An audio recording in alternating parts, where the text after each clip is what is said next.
this is a continued class of the chapter The Enemy, written by Pearl S.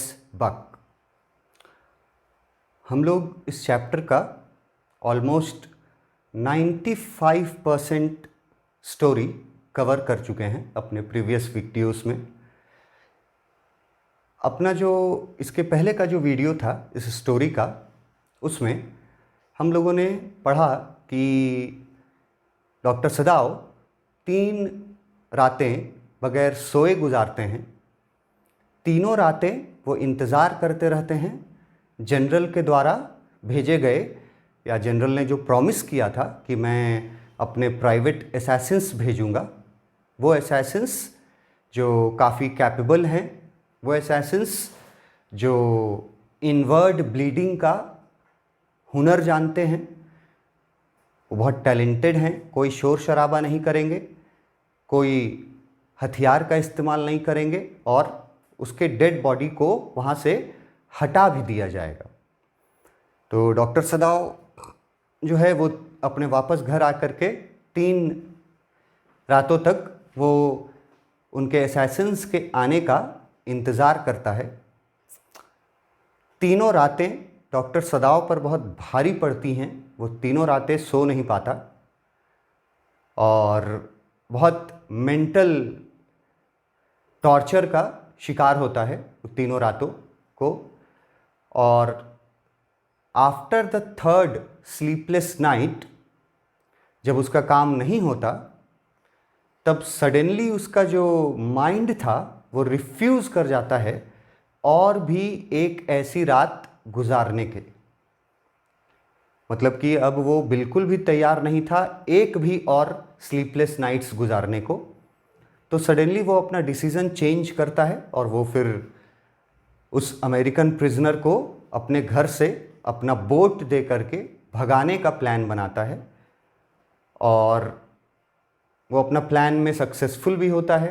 वो American soldier को एक boat देता है. वो बोट जो उसकी खुद की बोट थी, स्टाउट बोट बोला गया है, छोटी सी बोट थी. उसमें कुछ बॉटल्ड वाटर रख देता है, कुछ एक्स्ट्रा फूड रख देता है और कुछ क्विल्ट्स भी रखता है वो, जो उसने पॉन शॉप से ख़रीदे थे. और रात के समय डिनर करने के बाद वो जाता है उस अमेरिकन सोल्जर के रूम में. पहले उसको फिज़िकली एग्ज़ामिन करता है, उसका टेम्परेचर चेक करता है, उसका हार्ट रेट चेक करता है, उसका घाव का कंडीशन चेक करता है और उसका पल्स रेट चेक करता है. तो सभी चीज़ें नॉर्मल थी except the pulse rate. Pulse rate थोड़ा इर्रेगुलर था, पर डॉक्टर सदाव जानता था कि शायद ये इर्रेगुलरिटी जो है पल्स रेट का, वो इसके एक्साइटमेंट के वजह से होगा. उसके बाद वो उसको बहुत सारे इंस्ट्रक्शंस देता है, अपने फ्लैशलाइट देता है, अपना पर्सनल फ्लैशलाइट टॉर्च जो वो यूज़ करता था जब वो उसको बाहर कभी रात में बुलाया जाता था किसी के यहाँ. वो पर्सनल टॉर्च भी उसको देता है. उसको भी यूज़ करने का तरीका बताता है कि कब यूज़ करना है, कितना बार जलाना है, क्या इंडिकेट करने के लिए, कहाँ जाना है बोट चला करके, वो भी वो इंस्ट्रक्ट करता है उसको. और वहाँ पर किसका इंतज़ार करना है उस आइलैंड पे जा करके. अगर खाना ख़त्म हो जाए तो मछली पकड़ के खाना है, फ्रेश फिश खाना है, मगर उसको कच्चा खाना है, क्योंकि अगर उसको आग जला करके तुम पकाओगे तो पकड़े जा सकते हो, आग और धुआं दूर से देखा जा सकता है. ये सब इंस्ट्रक्शन दे करके वो फाइनली उस अमेरिकन सोल्जर को अपने घर से भागने में मदद करता है. और अमेरिकन सोल्जर के जाते के साथ ही लिखता है, दैट नाइट ही स्लेप्ट. उस रात डॉक्टर सदाव को अच्छी नींद आई थी 3 स्लीपलेस नाइट्स गुजारने के बाद. उसके बाद कल प्रीवियस वीडियो में ही हम लोगों ने ये डिस्कस किया था कि अब डॉक्टर सदाव जब जनरल टाकिमा को उस अमेरिकन सोल्जर के बारे में फर्स्ट टाइम बताते हैं कि कैसे वो उनको मिला था उसको, तो उस समय भी डॉक्टर सदाव अपने चतुराई का इस्तेमाल करते हैं और उसको अपने पॉइंट ऑफ व्यू को वो थोड़ा अलग एंगल से प्रेजेंट करते हैं. No humanitarian ground, no duty of doctor but as an experiment उसने उसको ट्रीट किया था। और अब जब वो उसको भगा चुका है, उसके बाद 1 सप्ताह का समय बीत गया और इसी बीते हुए 1 सप्ताह में इमरजेंसी सर्जरी का ज़रूरत पड़ा। रात में जनरल टाकिमा को उसने डॉक्टर सदाव को बुलाया, इमरजेंसी सर्जरी की गई और सर्जरी के 12 घंटों के बाद भी डॉक्टर सदाव को खुद इस बात पे सस्पेंशन था, खुद उसको संदेह था कि जनरल टाकिमा का जान बच पाएगा या नहीं बच पाएगा। तो फाइनली फिर जनरल टाकिमा का जान बच जाता है, वो होश में आते हैं और अब जब वो थोड़ा बात करने लायक हो जाते हैं 1 सप्ताह के बाद, तब अब डॉक्टर सदाव 1 सप्ताह पहले ही भगा चुका है उस अमेरिकन सोल्जर को, हेल्प कर चुका है भगाने में, मगर अब वो जनरल टाकिमा के सामने अपने इस डीड को, अपने इस एक्शन को फिर से वो एक अलग तरीके से पेश करता है। यहाँ पर तो वो पूरी तरह से छुपा लेता है इस बात को, कहीं ये जिक्र ही नहीं करता कि मैंने उसको भगाने में कोई मदद की है। वो एक दिन जाकर के जनरल टाकिमा को थैंक यू बोलता है और बोलता है यू से द मैन एस्केप्ड।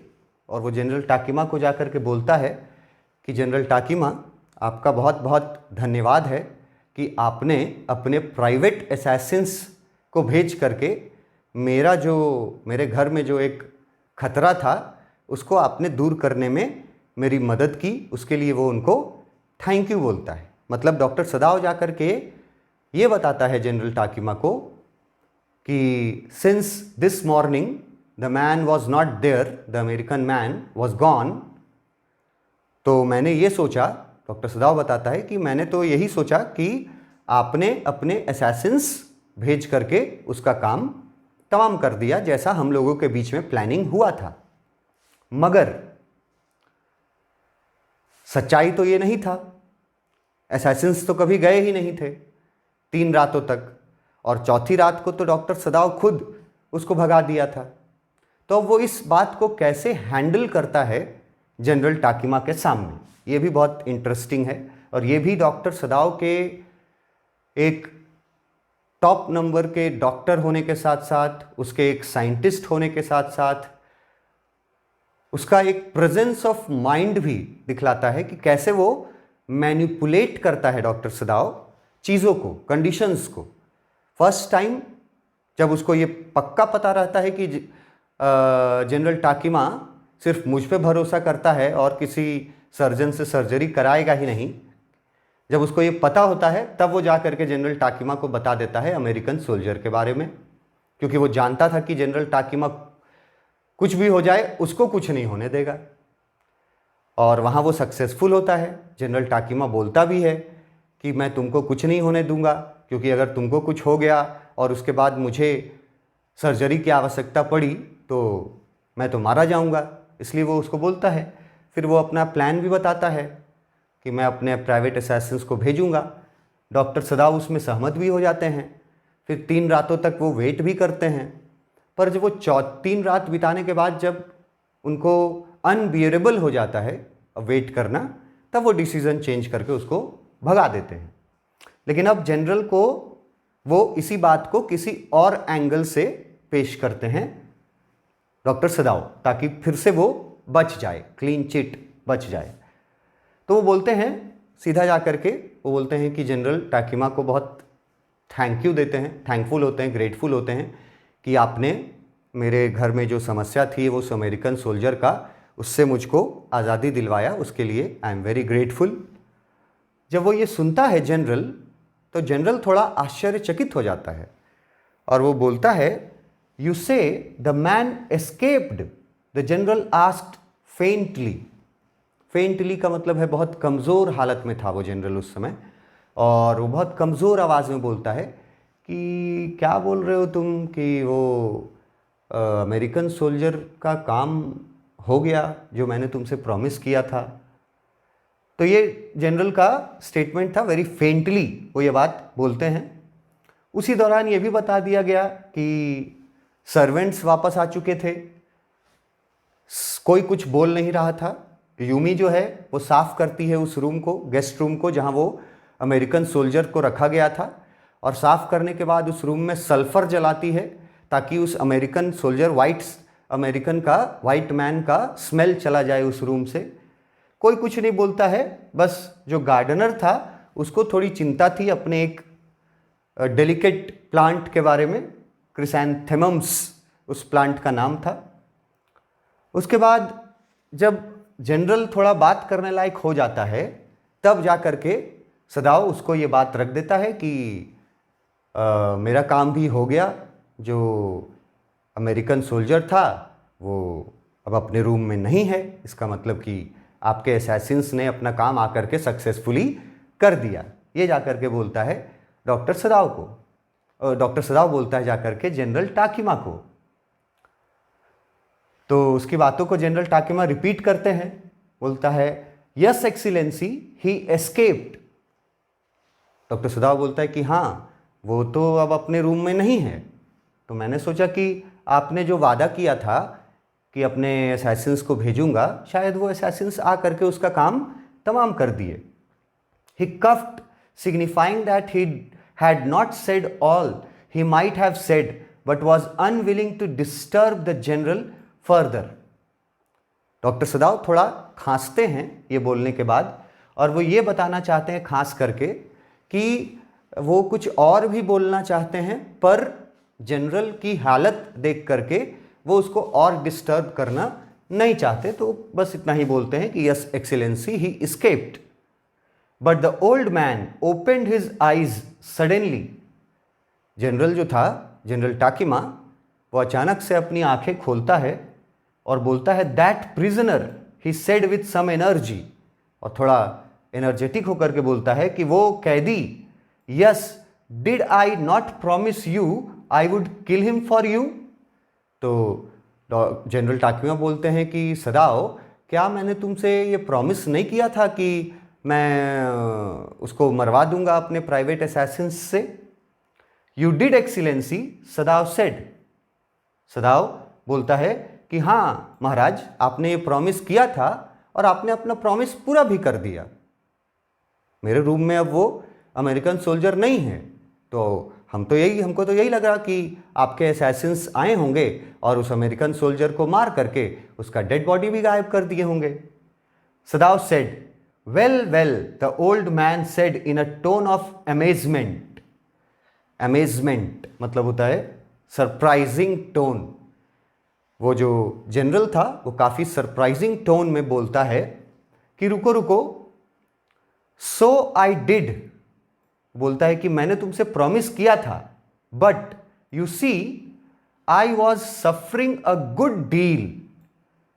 अब जनरल बोलता है कि देखो डॉक्टर सदाओ, मैंने तुमसे प्रॉमिस तो किया था कि मैं अपने प्राइवेट असैसिन्स भेजूंगा और उससे तुमको आज़ादी दिला दूंगा, लेकिन तुम तो अच्छे तरीके से देख रहे हो, तुम ही मेरा ट्रीटमेंट कर रहे हो, तुम ही ने मेरा सर्जरी किया है, तो तुम अच्छे तरीके से जान सकते हो आई was suffering a good deal, कि मैं पिछले 1-2 सप्ताह से मैं काफ़ी ज़्यादा पीड़ित था। मतलब तुमने मेरा सर्जरी किया, 12 घंटे तक मेरा बचने का कोई ठिकाना नहीं था, तो I was in a good deal of suffering.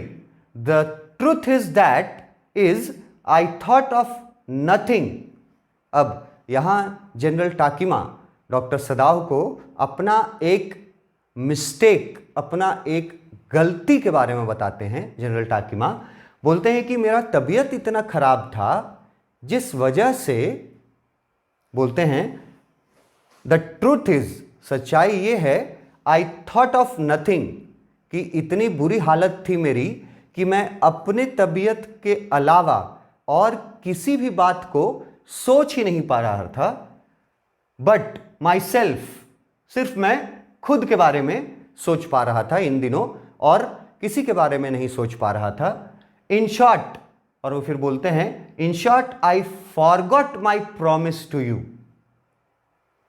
अब जनरल टाकिमा अपना ट्रुथ, अपना गलती वो एक्सेप्ट कर लेते हैं डॉक्टर सदाव के सामने और बोलते हैं in short I forgot my promise to you, कि मैंने तुमको जो प्रॉमिस किया था प्राइवेट असैसिन्स भेजने का, वो प्रॉमिस मैं भूल गया।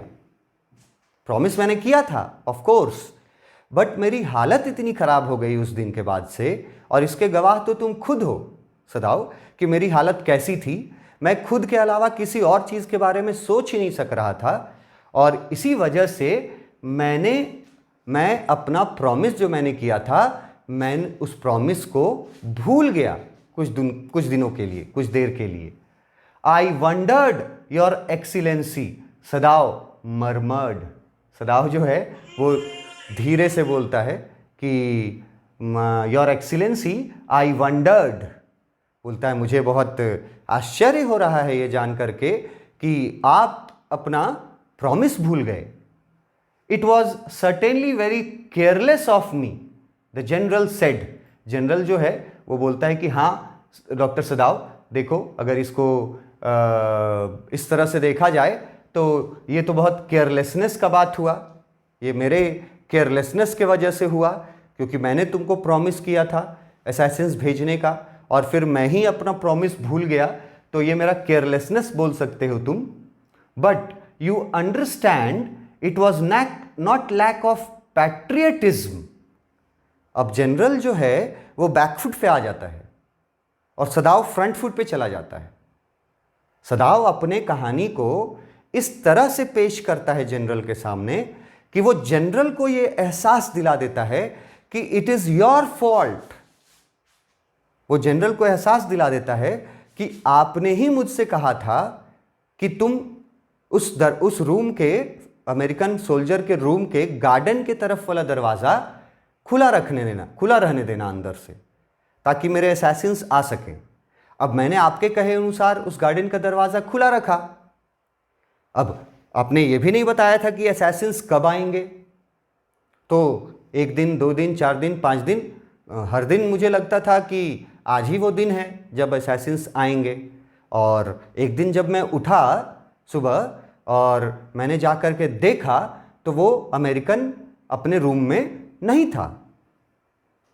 अब वो अमेरिकन जो अपने रूम में नहीं था, तो मेरे मन में तो सबसे पहले बात यही आएगा ना कि जनरल टाकिमा ने जो प्रॉमिस किया था वो प्रॉमिस पूरा कर दिया। सदाव अपने चतुराई से जनरल टाकिमा को ये एहसास दिलाने में कामयाब हो जाता है कि it's not my fault, it's your fault. Indirectly वो ये बता देता है कि मेरी कोई गलती नहीं है जनरल साहब, आपने जैसा ऐसा बोला मैंने वो किया। अब अगर आप बोल रहे हैं कि असैसिन्स को बोलना भेजना आप भूल गए, तो ये बात मुझे तो नहीं पता कि आप भूल गए।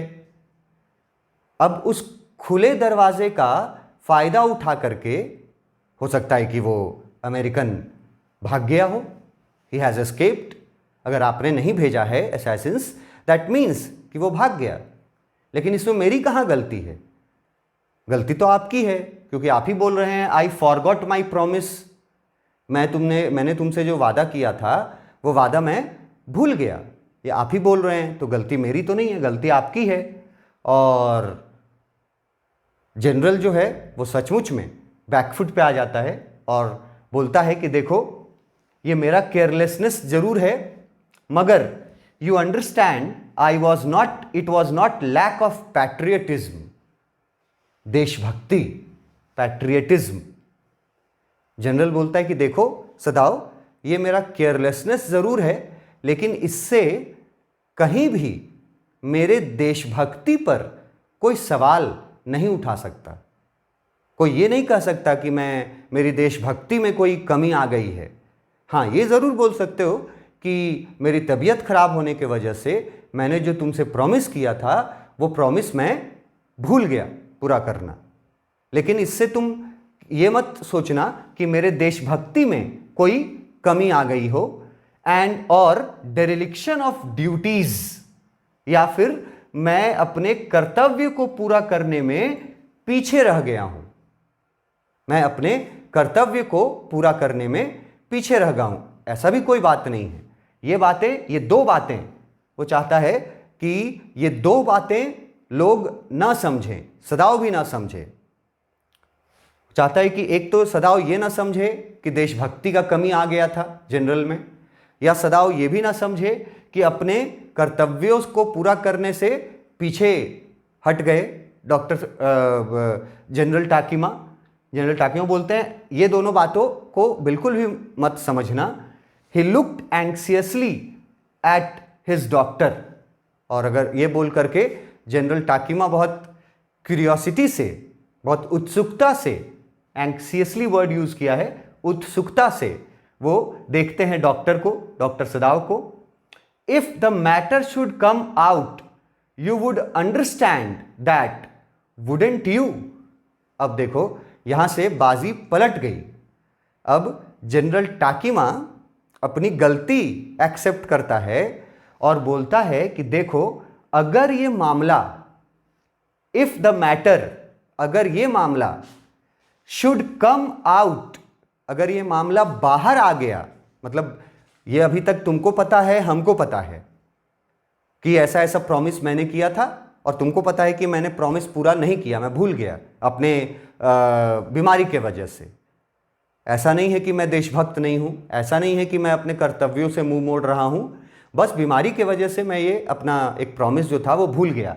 लेकिन अगर ये मैटर, अगर ये मामला बाहर आ गया, you would understand that, wouldn't you. तो जनरल टाकीमा बोलते हैं कि तुम समझ सकते हो कि अगर ये मामला बाहर आ गया और बाहर के लोगों को ये पता चल गया कि जनरल टाकीमा ने प्रॉमिस किया था और जनरल टाकीमा अपना प्रॉमिस भूल गए, तो फिर मेरा इज्जत तो मिट्टी में मिल जाएगा। मेरा इतना दिन का बनाया हुआ जो रेप्यूटेशन है वो तो एक झटके में खराब हो जाएगा। लोग मेरे देशभक्ति पर शक करने लगेंगे, लोग मेरे कर्तव्य पालन करने के ये पर शक करने लगेंगे। तो वो अब बैकफुट पे आ गया है जनरल, और अब वो डॉक्टर सदाव को समझा रहा है, एक तरह से समझिए कि मना रहा है कि प्लीज़ ये बात सिर्फ अपने और मेरे तक रहने देना और किसी को ये बात नहीं बताना। अब देखिए कितना आराम से, कितने आसानी से डॉक्टर सदाव ने खुद उस अमेरिकन सोल्जर को भगा भी दिया, ठीक है, और सारा इल्ज़ाम किस पे दे दिया? जनरल टाकीमा पे। और जनरल टाकीमा को ये फील भी करा दिया कि आई एम नॉट रॉन्ग, आपने बोला था जैसा मैंने किया। और जनरल टाकीमा ये भी एक्सेप्ट कर लेते हैं कि हाँ, it's not your fault, it's my fault, I have forgot my promise.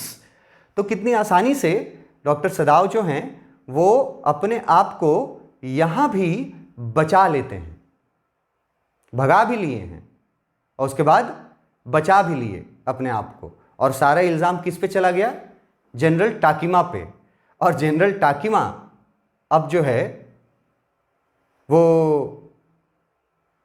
सदाव को रिक्वेस्ट कर रहा है कि प्लीज़ सदाव, ये बात हमारे बीच ही रहने देना, ये बात किसी और को अगर पता लगा तो मेरे इज्जत का क्या होगा ये तुम अच्छे तरीके से समझ सकते हो। Certainly your excellency, सदाव said. अब सदाव भी उसका साथ दे रहा है, बोल रहा है हाँ, मुझे तो अच्छे से मालूम है कि अगर ये बात बाहर आ गई तो क्या हो सकता है। He suddenly comprehended that the general was in the palm of his hand. यहां देखिए क्लियरली लिखता है कि डॉक्टर सदाव को अब अच्छे से ये बात पता चल गया था, अच्छे से वो ये एश्योर कर लिया था कि general was in the palm of his hand, मतलब जनरल अब उसकी मुट्ठी में कैद था। मतलब जनरल का एक सीक्रेट वो जान गया था और जनरल नहीं चाहता था कि ये सीक्रेट बाकी लोगों में ओपन हो। तो अब डॉक्टर सदाव को ये बात फील हो गया कि जनरल अब पूरी तरह से उसके पकड़ में है, उसकी मुट्ठी में है। और and that as a consequence he himself was perfectly safe. और इसका रिजल्ट ये होगा कि डॉक्टर सदाव और उसकी फैमिली पूरी तरह से सेफ है, उनको कोई खतरा अब नहीं है। I can swear to your loyalty excellency. अब डॉक्टर सदाव भी उसको थोड़ा बढ़ा चढ़ा करके बोलते हैं कि जनरल टाकिमा, मैं आपके लॉयल्टी का कसम खा सकता हूं, मैं आपके ईमानदारी का कसम खा सकता हूं। He said to the old general and to your zeal against the enemy. और दुश्मन के खिलाफ आपके अंदर जो एक ज़ील है उनसे बदला लेने का, उसका भी मैं कसम खाता हूं। You are a good man. और उसके बाद ये जनरल जो है वो देखो कैसे डॉक्टर सदाव को बोलता है, you are a good man, कि तुम अच्छे व्यक्ति हो। और ये भी बोलता है यू विल बी रिवॉर्डेड, कि तुमको मैं ज़रूर कोई रिवॉर्ड दिलवाऊंगा, तुमको कोई अवार्ड दिया जाएगा, यू विल बी रिवॉर्डेड। जबकि सदाव खुद उस अमेरिकन सोल्जर को भागने का रास्ता दिखाया, बोट दिया, सब कुछ दिया, लेकिन अपने प्रेजेंस ऑफ माइंड से और अपने चतुराई से वो इस बात को इस तरह से प्रेजेंट किया कि जनरल टाकिमा खुद अपना इल्ज़ाम इस बात पे ले लेते हैं कि मेरी गलती है, किसी को मत बताना, नहीं तो मेरी इज्जत खतरे में पड़ जाएगी, मेरे पैट्रियटिज्म पर सवाल उठेगा, मेरे लॉयल्टी पर सवाल उठेगा, मेरे डेरिलिक्शन ऑफ ड्यूटी पर सवाल उठेगा, तो ये बात हमारे बीच रहने देना। और डॉक्टर सदाव भी ये बात अब अच्छे से समझ जाता है कि अब जनरल पूरी तरह से उसके हाथ में है, अब वो और उसका परिवार पूरी तरह से सुरक्षित है। तो वो भी जनरल के हाँ में हाँ मिलाता है और जनरल जो है वो बोलता है कि तुम बहुत अच्छे व्यक्ति हो, समझदार व्यक्ति हो डॉक्टर सदाव, और लास्ट में बोलता है यू विल बी रिवॉर्डेड।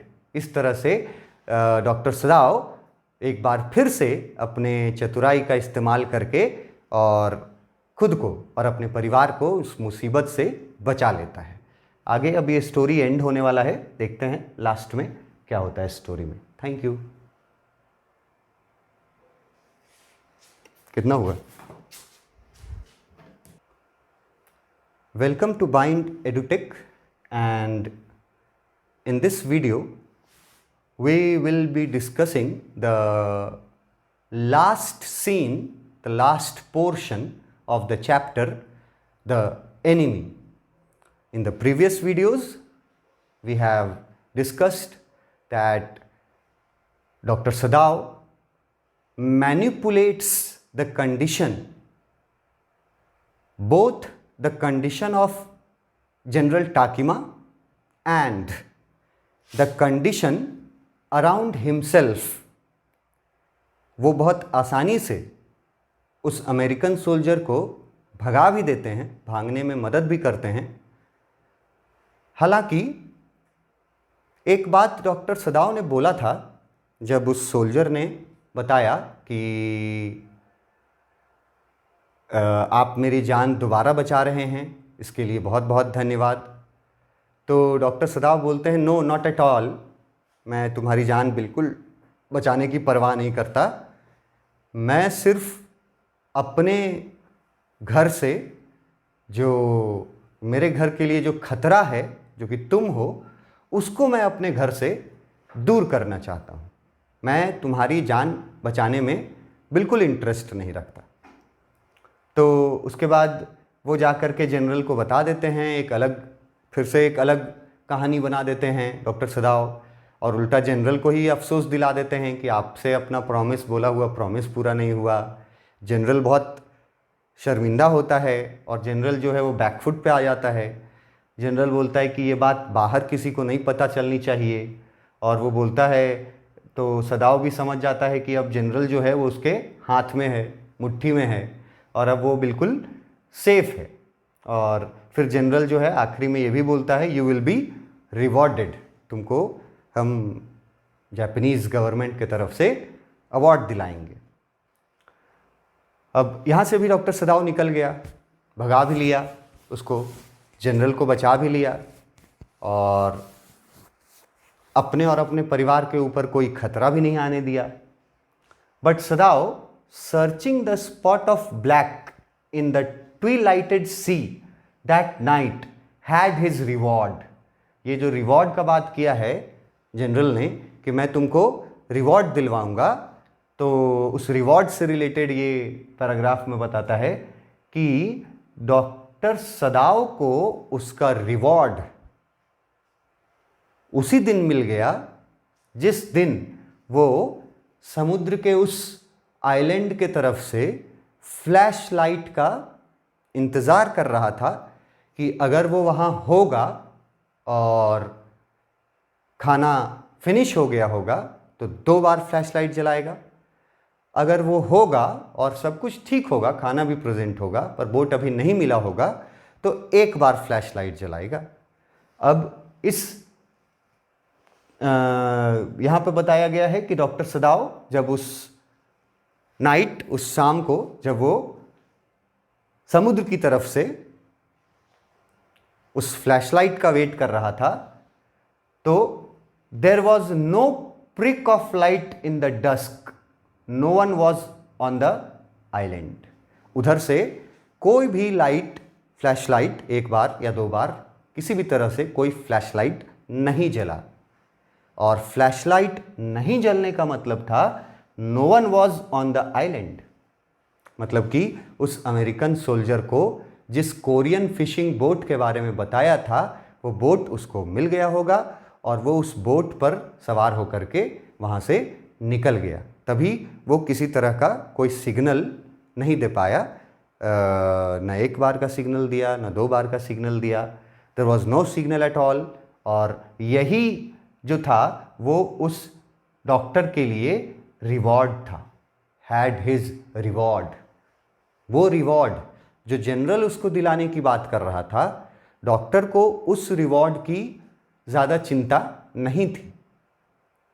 उसके लिए तो रिवॉर्ड ये था, जब उसने देखा कि उस शाम को कोई भी फ्लैशलाइट नहीं आया उस आइलैंड के तरफ से, दैट वॉज हिज रिवॉर्ड।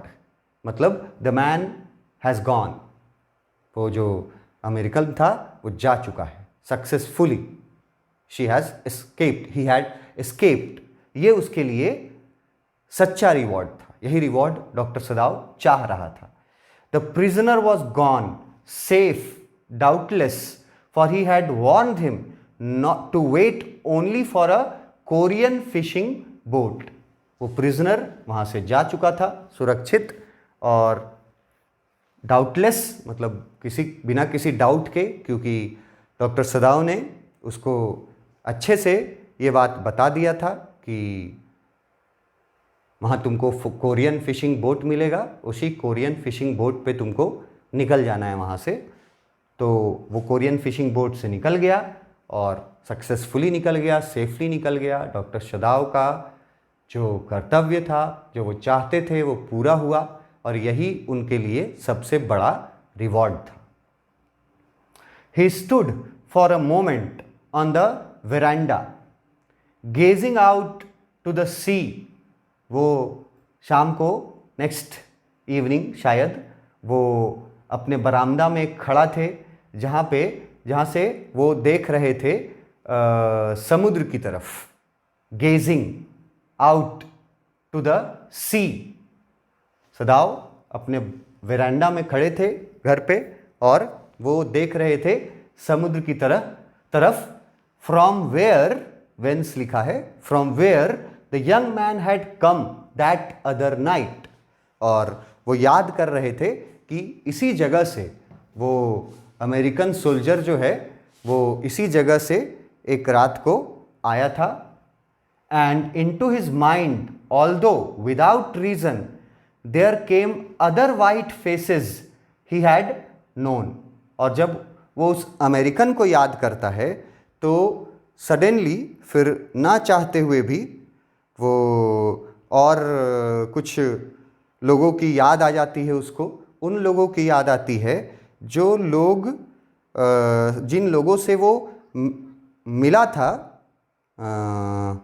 जिन लोगों से वो मिला था अमेरिका में अपने स्टे के दौरान, उन लोगों का याद आ जाता है उसको। जैसे कुछ एग्जाम्पल्स हैं। The professor at whose house he had met Hana. किन लोगों की याद आती है? उस प्रोफेसर की याद आती है जिसके घर में वो हाना से मिला था। A dull man and his wife had been silly talkative women. ये पहले भी डिस्कस कर चुके हैं कि वो प्रोफेसर जो थे, प्रोफेसर हार्ली, वो एक वार्म वेलकम तो ज़रूर देते थे अपने फॉरेन स्टूडेंट्स के प्रति, वो काफ़ी सिंपैथेटिक थे, पर फिर भी फॉरेन स्टूडेंट्स उनके घर में रहना पसंद नहीं करते थे क्योंकि 2-3 रीजंस था वहाँ। उनका घर का खाना उतना अच्छा नहीं था, उनके घर के रूम्स बहुत छोटे थे, और फाइनली उसकी जो वाइफ थी वो बहुत टॉकेटिव थी। In spite of her wish to be kind, हालांकि वो दोनों, प्रोफेसर हार्ली और उसकी वाइफ, दोनों हमेशा अपने फॉरेन स्टूडेंट्स के प्रति काइंड रहते थे, बहुत दयालु थे, उनको याद करता है। ही remembered his old teacher of anatomy. फिर देखिए, वो रिमेंबर करता है अपने पुराने टीचर को, एनाटॉमी जो उसको पढ़ाया करते थे अमेरिका में, उस टीचर को याद करता है। Who had been so insistent on mercy with the knife, and then he remembered, और उस प्रोफेसर के बारे में उसको याद आता है कि उन्होंने बताया था उसको कि अपने नाइफ के साथ, जब आपके हाथ में नाइफ हो, डॉक्टर के हाथ में अगर नाइफ हो, सर्जिकल नाइफ हो, तो उसके साथ कितना मर्सी से पेश आया जाता है, मतलब कितनी दया वाली भावना होनी चाहिए एक डॉक्टर के मन में। ये उस प्रोफेसर ने, प्रोफेसर ऑफ एनाटॉमी ने इनको बताया था, सालों साल वो सिखाया था, तो उनको भी याद करते हैं ये। And then he remembered the face of his fat and slatternly landlady, और उसके बाद उनको याद आता है डॉक्टर सदाव को कि वो जिस घर में रहते थे वहाँ, तो उनकी एक लैंडलेडी थी, बहुत फैट थी और स्लैटर्नली, मतलब थोड़े उखड़े हुए स्वभाव की थी, सीधी मुंह बात नहीं करती थी, और अपने आप को अमेरिकन होने के नाते सुपीरियर समझती थी, और बाकी लोगों को, जैसे सदाव और भी जो लोग थे जो अदर कंट्रीज़ से, जो फॉरेनर्स थे, अदर कॉन्टिनेंट्स से आए थे, तो उन लोगों को एक इन्फीरियर दृष्टि से वो देखती थी, उसकी fat and slatternly landlady. He had great difficulty in finding a place to live in America. वो याद करता है कि जब वो अमेरिका गया था पढ़ाई करने के लिए, तो वहाँ रहने के लिए जगह ढूंढने में उसको कितनी डिफ़िकल्टी का सामना करना पड़ा था डॉक्टर सदाव को। क्यों? Because he was a Japanese, क्योंकि वो एक जापानी था, और इस कारण से उसको अमेरिका में अपने लिए रूम ढूंढने में भी बहुत दिक्कत हुई थी। The Americans were full of prejudice and it had been bitter to live in it, knowing himself their superior. Americans के बारे में बताते हैं डॉक्टर सदाव कि जब वो पढ़ाई करने गए थे, तो अमेरिकन्स जो थे वो जापानीज़ के प्रति अच्छी राय नहीं रखते थे, अच्छा व्यू पॉइंट नहीं रखते थे, वो उनको बहुत इन्फीरियर समझते थे, अपने आप को सुपीरियर समझते थे, और इनको वहाँ रूम लेने में भी दिक्कत होता था कि जापानीज़ है तो इसको रूम नहीं देंगे हम। और यहाँ लिखा है all Americans were full of prejudice. Prejudice क्या होता है? प्रेजुडिस होता है कोई ऐसा थिंकिंग, कोई ऐसा थॉट जो आपके मन में पहले से ही डाल दिया जाता हो किसी व्यक्ति के प्रति। मतलब कि अमेरिकन्स के मन में पहले ही ये डाल दिया गया था कि Japanese are not good people. तो इसको हम लोग हिंदी में बोलते हैं, प्रेजुडिस को हम लोग हिंदी में बोलते हैं पूर्व धारणा। मतलब पहले से ही किसी के बारे में कोई धारणा बना लेना, कुछ सोच बना लेना। तो अमेरिकन जो थे ना, फुल ऑफ प्रेजुडिस थे अगेंस्ट जापानीज, और बहुत ही बिटर लाइफ जीना पड़ा था उनको। नोइंग हिमसेल्फ देयर सुपीरियर, वो लोग सिर्फ ये जानते थे कि हम लोग जापानीज से सुपीरियर हैं। How he had despised the ignorant and dirty old woman वो अपने लैंड लेडी को बोल रहे हैं कि वो land lady ignorant and dirty old women थी, ठीक है, सीधी मुंह बात नहीं करती थी, बहुत गंदगी से रहती थी, इग्नोर करती थी। और वो बोलता है कि लेकिन उसने उसको अपने घर में रहने के लिए जगह दे दिया था। Who had at last consented to house him in her miserable home. बोलते हैं कि बहुत रिक्वेस्ट करने के बाद उस लेडी ने इसको अपने घर में एज अ रेंटर रहने का इजाज़त दिया था। और उसके घर को बोलते हैं इन हर मिजरेबल होम। एक तो उसका घर इतना खराब था और उस खराब घर में रहने के लिए इसको कितना रिक्वेस्ट करना पड़ा था उस अपने लैंड लेडी से। He had once tried to be grateful to her because she had in his last year nursed him through influenza। यहाँ पे एक नया जानकारी है कि वो जो लैंड लेडी थी उसने लास्ट ईयर में, जब सदाव का आखिरी साल था पढ़ाई का, तो लास्ट ईयर में उस लैंड लेडी ने सदाव का थोड़ा हेल्प भी किया था, केयर किया था, जब सदाव वॉज सफरिंग फ्रॉम इन्फ्लुएंजा। मतलब एक तरह का डिजीज़ था, वायरल डिजीज़। तो इन्फ्लुएंजा हो गया था डॉक्टर सदाव को, तो उस लेडी ने उसका ख्याल भी रखा था, नर्स्ड हिम, मतलब उसका ख्याल रखा था थ्रू इन्फ्लुएंजा। इन्फ्लुएंजा बीमारी जब हुई थी डॉक्टर सदाव को इन हिज लास्ट ईयर, आखिरी साल जब वो पढ़ाई कर रहा था अमेरिका में, तो जब उसने उस लैंड लेडी ने जब डॉक्टर सदाव का केयर किया था, नर्स्ड किया था उसको इन्फ्लुएंजा के दौरान, तो डॉक्टर सदाव एक बार उसका ग्रेटफुल होना चाहने का कोशिश करता है, ट्राइड टू बी ग्रेटफुल। मतलब वो ये जताना चाहता है कि मैं आपका बहुत शुक्रगुजार हूँ।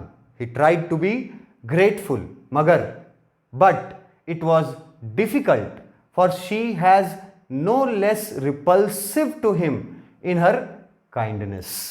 लेकिन जब वो उनको थैंकफुल होना चाहता है उस लैंड लेडी के प्रति और ग्रेटफुल होना चाहता है, तो उसके थैंक यू को और उसके ग्रेटफुलनेस को भी वो लैंड लेडी, जो अमेरिकन लैंड लेडी थी, वो एक्सेप्ट नहीं कर पाई। वो इतना इग्नोरेंट थी। मगर एक बात ये भी बताया गया कि जब डॉक्टर सदाव को उसके लास्ट ईयर में इन्फ्लुएंजा हुआ था, जब डॉक्टर सदाव को बीमारी, मतलब he was suffering from fever, suffering from influenza, तो उसी मकान मालकिन ने, उसी लैंड लेडी ने डॉक्टर सदाव का थोड़ा देखभाल भी किया था। इससे जुड़ा हुआ एक किस्सा याद आता है इसी स्टोरी से कि जनरल टाकिमा बताते हैं कि मैं तुम पर भरोसा सिर्फ क्यों करता हूँ, बाकी जो सर्जन्स हैं उस पर भरोसा क्यों नहीं करता। तो उन्होंने बताया था इसी स्टोरी में, जनरल टाकिमा ने बहुत क्लियरली बोला था, बाकी जो टॉप के सर्जन्स हैं जापान में, वो सर्जन्स जो हैं वो जर्मनी में अपना ट्रेनिंग लेकर के आए हैं। They were trained by Germans, so they are ruthless. क्योंकि जर्मन्स जो हैं उनमें रूथलेसनेस भरा होता है, कूट कूट करके निर्दयता भरा होता है। और जनरल टाकिमा ने यह भी कहा था कि सदाओ, तुम जो हो वो अमेरिका में ट्रेनिंग लेकर के आए हो, और अमेरिकन्स जो हैं वो अपने सेंटिमेंटैलिटी के लिए जाने जाते हैं। दे आर नॉट रूथलेस, वो निर्दयी नहीं होते हैं, वो सेंटिमेंटल होते हैं। तो यहाँ पे भी ये बात थोड़ा प्रूव होता है कि जब उसकी मकान मालकिन, जो कि बहुत ही खड़ूस थी, बहुत मुश्किल से उसको अपने घर में रखने को तैयार हुई थी। तो उसकी मकान मालकिन भी जब उसको बुखार होता है डॉक्टर सदाव को इन द लास्ट ईयर, तो उसको सर्व करती है। ये भी एक प्रूफ है कि अमेरिकन्स जो हैं वो ज़रूर कहीं ना कहीं उनके अंदर एक सेंटिमेंट छिपा हुआ रहता है। हालांकि वो बाहर से जैसा भी दिखावा करें, रूड हो जाएं, बहुत ही इनसेंसिटिव हो जाएं, बट डीप अंडर कहीं ना कहीं उनके नेचर में सेंटिमेंटालिटी जो है वो शामिल है। और ये बात सदाव की लैंडलेडी द्वारा किए गए इस काम से भी पता चलता है। लेकिन सदाव ने जब उसको थैंक यू बोलना चाहा था और ग्रेटफुल होना चाहा था, for she was no less repulsive to him in her kindness. और उस समय उसकी लैंडलेडी ने बहुत अच्छे से ट्रीट नहीं किया था सदाव को, और उसके थैंक यू को भी उसने बहुत रिपल्सिव वे में लिया था। मतलब उतना अच्छा से उसका रिएक्शन नहीं था उसके थैंक यू बोलने पर। तो ये सब बातें याद आ रही हैं डॉक्टर सदाव को कि जब वो अमेरिका में इतनी दिनों तक पढ़ाई कर रहे थे तो कैसे कैसे अमेरिकन्स से उनका पाला पड़ा था, कैसे कैसे अमेरिकन्स थे वो। अमेरिकन्स जापानियों के बारे में क्या थॉट रखते थे, अपने मन में क्या थिंकिंग रखते थे। तो लिखते हैं देवर फुल ऑफ प्रेजुडिस। अमेरिकन्स जो थे वो पूर्व धारणा से पूरी तरह से ग्रसित थे। मतलब उनको पहले ही सिखा दिया गया था कि जापानीज़ तुम्हारे दुश्मन हैं, जापानीज़ तुमसे इन्फीरियर हैं, तुमसे नीचे हैं। ये अमेरिकन्स को पहले ही सिखा दिया गया था। इसको पूर्व धारणा बोलते हैं, इसको प्रेजुडिस यहाँ लिखा गया है। और जापानीज़ के प्रति अमेरिकन्स जो हैं वो काफ़ी प्रेजुडिस थे। और उनके बाद उनकी जो लैंड लेडी थी उनके बारे में, फिर उनके जो ये थे जो प्रोफेसर थे, प्रोफेसर हार्ली, जहाँ उनकी और हाना की मुलाकात हुई थी, उसके बारे में याद करते हैं। ये सब याद करते हैं जब वो खड़े होते हैं अपने बालकनी में, अपने बरामदा में, और देख रहे होते हैं समुद्र की तरफ, और याद कर रहे होते हैं कि एक दिन इसी समुद्र से बहता हुआ वो अमेरिकन सोल्जर, घायल अमेरिकन सोल्जर कैसे उनको मिला था, किस हालत में मिला था, उसके बाद क्या क्या उसके साथ हुआ, क्या क्या प्रॉब्लम्स हुए डॉक्टर सदाव को, नौकर छोड़ के चले गए, बहुत टेंशन हो गया, वगैरह वगैरह वगैरह। तो वो सारी बातें याद करते हैं। नाउ ही रिमेंबर्ड, अब लास्ट में वो क्या याद करते हैं, now he remembered at last, वो अब याद करते हैं the youthful haggard face of his prisoner, white and repulsive. वो याद करते हैं कि उनके पास जो वो घायल अमेरिकन प्रिजनर आया था उसका चेहरा का यूथफुलनेस वो रिमेंबर करते हैं, and haggard face of that prisoner, white and repulsive. उसके बाद वो अपने आप से, डॉक्टर सदाव खुद से एक सवाल पूछते हैं, स्ट्रेंज ही थॉट, वो सोचते हैं अपने मन में कि ये बहुत अजीब बात है, ये बहुत स्ट्रेंज बात है। I wonder why I could not kill him. ये आखिरी सेंटेंस है स्टोरी का, और ये डॉक्टर सदाव का स्टेटमेंट है। हालांकि उनके मन में है ये स्टेटमेंट, लेकिन है स्ट्रेंज ही थॉट। वो सोचते हैं कि कितना अजीब बात है, कितना स्ट्रेंज बात है। कौन सा बात? आई वंडर, वो सोच रहे थे, आश्चर्यचकित हो रहे थे ये सोच करके, why I could not kill him, कि वो जो अमेरिकन प्रिजनर ऑफ वॉर उनको मिला था कुछ दिनों पहले उस समुद्र के छोर पर घायल अवस्था में, क्यों डॉक्टर सदाव उसको मरने नहीं देते हैं, क्यों नहीं उसको मरने के लिए छोड़ देते हैं, या क्यों उसको मार नहीं देते हैं, क्योंकि वो उनका दुश्मन था। ही वॉज अमेरिकन, और दुश्मन तो था ही, साथ ही कैद से भागा हुआ कैदी था। He was escaped from the prison, he was a prisoner of war, he was shot down, उसको गोली मारी गई थी, उस प्रिजनर को। वो समुद्र में बहता हुआ पूरी तरह से